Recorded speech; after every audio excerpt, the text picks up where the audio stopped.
Hazrat Abul Ghais, the slave freed by Ibn Moti, I states that Hazrat Abu Hurairah radiyallahu anhu said, on the Khaybar day, we set out along with Allah's Apostle sallallahu alaihi wasallam, and we did not get any gold or silver but land, clothes and wealth as booty.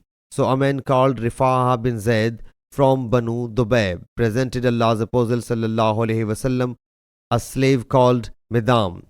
Allah's Apostle sallallahu alaihi wasallam set out towards the Qura valley until he sallallahu alaihi wasallam reached the Qura valley.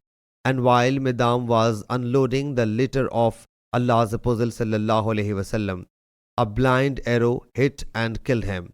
The people thereupon said, Happy paradise to him.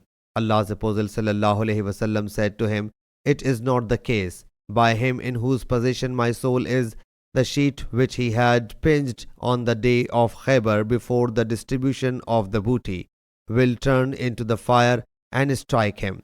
When the people heard it, a man brought the Prophet sallallahu alaihi wasallam one or two laces. He sallallahu alaihi wasallam thereupon said, It is or these are the fire laces. Sahih Bukhari, Hadith number 6707.